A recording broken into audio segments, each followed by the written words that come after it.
What is up, YouTube? Welcome back to another video on House of Dula. I'm glad to have you. And on this video, we're going to be fixing the collapsing intake tube issue I've got back here on my Foxbody Mustang, so stay tuned.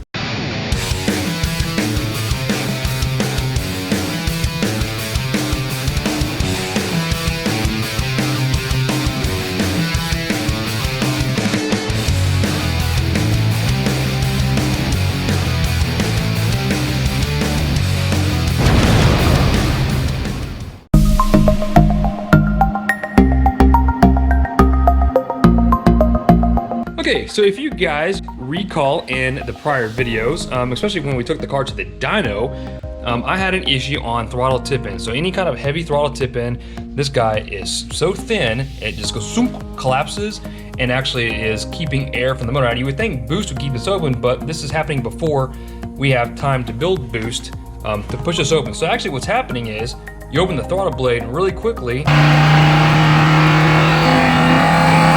and the high amount of vacuum and suction coming from the intake collapses this tube.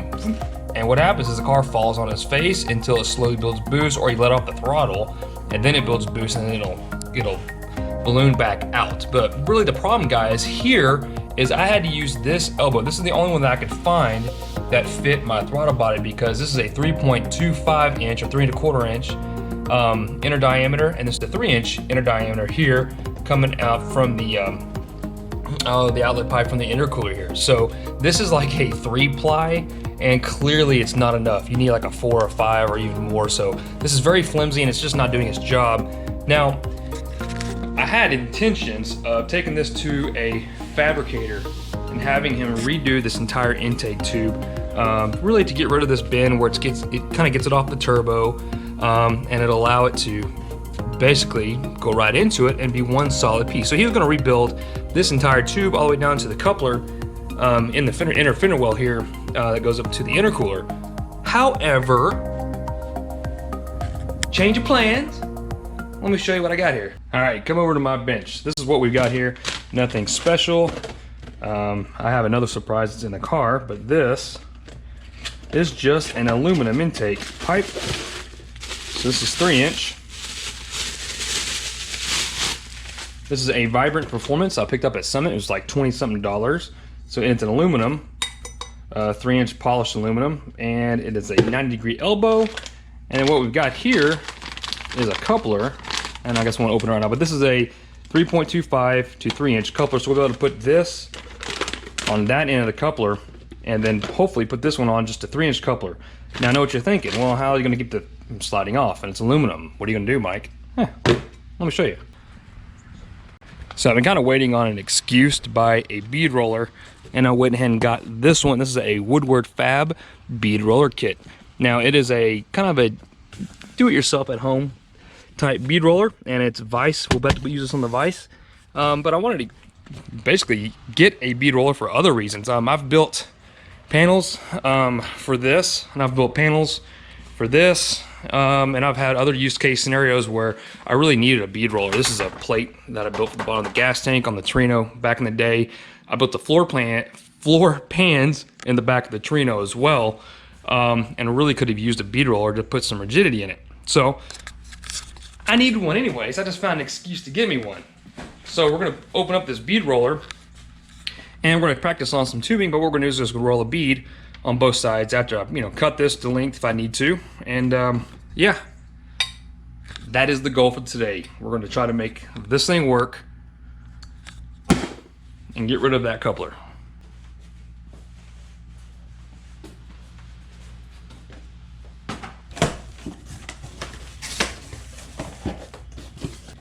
Man, this thing is heavy. Look at all the dies. Cool.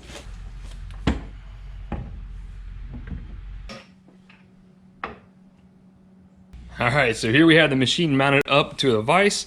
I use a block of wood just to help support it, since I'm kind of by myself, and I'm not gonna lie, this is pretty heavy, but it is, nice and secure to my bench, as secure as the bench itself will be. You do probably want to mount this on something a little bit more permanent, and it's a lot bigger than I thought it would be. It's pretty thick. I do hear that if you do a lot of thicker steel, this is known to flex, so I wouldn't call this like a extreme heavy duty machine, but I think for a backyard do-it-yourself fabricator, I think this would be perfect. So yeah, so attach the handle onto it. You got the roll. It comes prefab with a bead roller die installed, and you can see here it's got a whole bunch of other dies. So you could do different types of flanges. So that's really cool that it comes with this many dies. I was really surprised to see it come with all your different die sets. So yeah, so really guys, I mean, man, this opens up a lot of opportunities for fabrication work. So that's really cool. I gotta find somewhere to store this stuff in a nice place, and that's why I really do think I'm gonna end up either building a stand for it or getting the Woodward Fab stand for this and mounting it somewhere more permanent in the garage. So otherwise, yeah, it's a cool unit. Let's try it out. All right, I got a piece of sheet steel here. Let's try it out.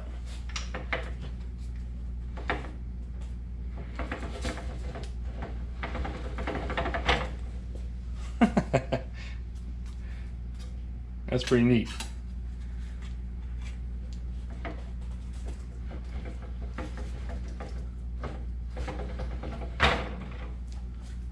Check that out, man. How cool is that?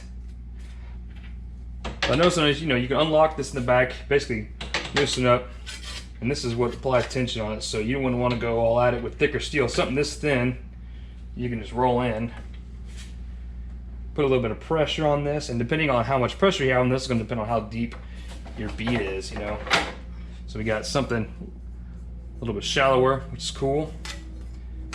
Let's see if we can go right in the middle here, right on the edge. Yeah, so a little less pressure, a little bit shallower of a roll. It's cool. Okay, so we're going to test this out on this aluminum piece. Now I know this is obviously the new piece I just bought. This is going to be way too long. I'm going to end up having to cut it anyways. So I'm just kind of seeing how well this bead is going to roll. And the key is going to be keeping this thing from slipping, and then keeping it centered. So if I move the tube this way or that way, what's going to happen is the bead's going to roll off the edge, or you're slowly going to create an uneven edge.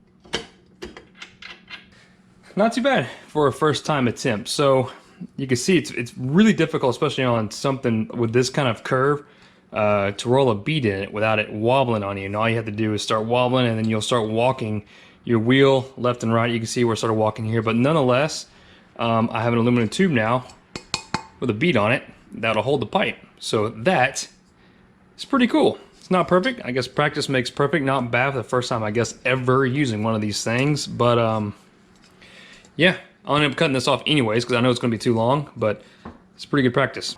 All right, let's go ahead and get this silicone coupler off and see what we're working with here.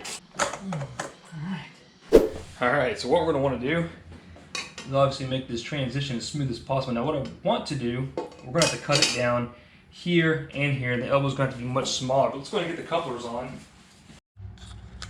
So you can definitely get an idea of how far off we are. This is going to fit really good. You can definitely feel the bead, but this is going to have to completely come out, you know, a lot. And then we're going to have to cut this down as well. So really what's going to be left is just a elbow. So I'm worried that there's not even going to be enough to roll a bead in it and get a silicone coupler on, but we're going to try, because I think what we're going to have to do is probably cut about that much down off it. So we're looking like maybe, gosh, about 2 inches from each end down. We'll do less at a time and just kind of take our time, cut it, and see if we can't get this thing made up. We want to make sure we have enough room for the coupler here to basically butt up against this and have the silicone coupler on both sides and sandwich that in like this. Now obviously if I had a TIG welder, that'd be sweet. I can just cut this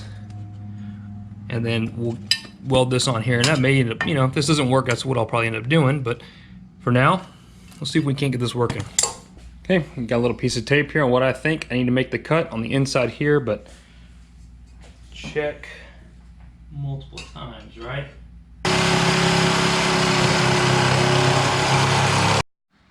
Okay, so I cut it down, and on both sides, I intentionally left some extra room, obviously to keep the bead. If we have to, we're running out of room for the bead, so that's something definitely to keep watch for. And otherwise, let's go put it up on the car and see where we're at now. All right, so we're still need to come back a little bit. Now this is getting, actually that's not too far off. All right, you definitely see we need to still come back a little bit more and probably come off this side a little bit more. So we're gonna end up with more or less just a macaroni tube.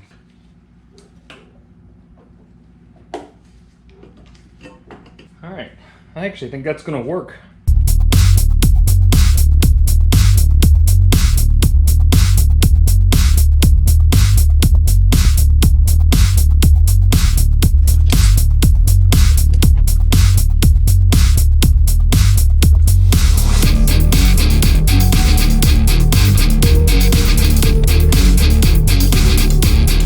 So it's not the prettiest thing, but I think it's gonna work. This thing is on and it is going nowhere.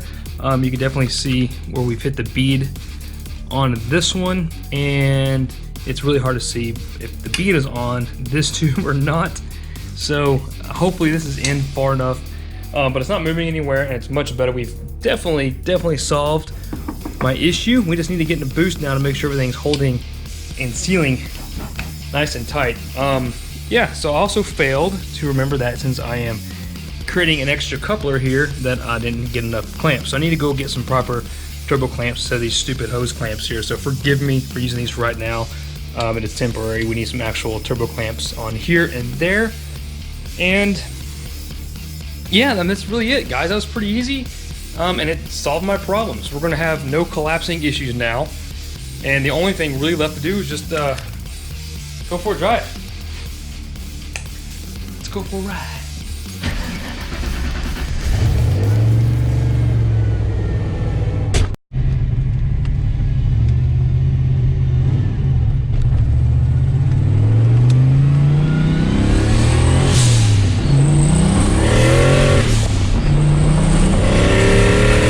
There we go. Yes. I was never able to punch it second to third without it falling on its face.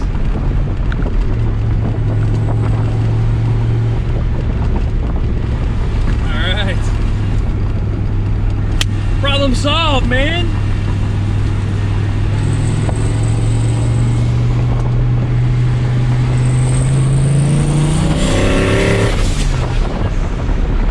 I've got to get that back end fixed, man. That's next.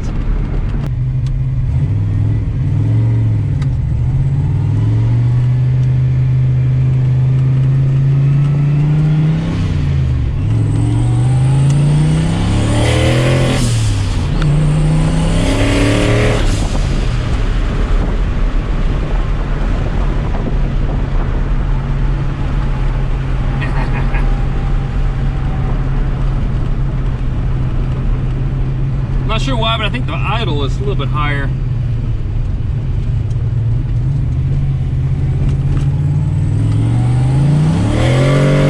God.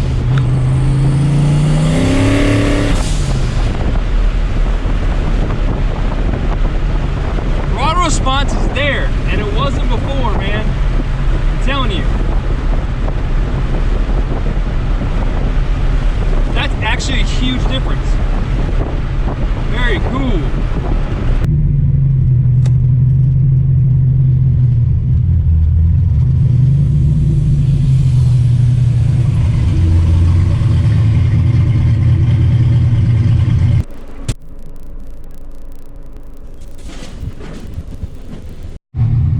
Woo, it's humid.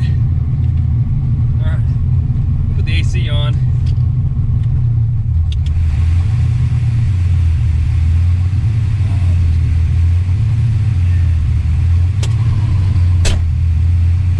Okay. We'll do a quick little pull here. Put the AC on, and dump's open.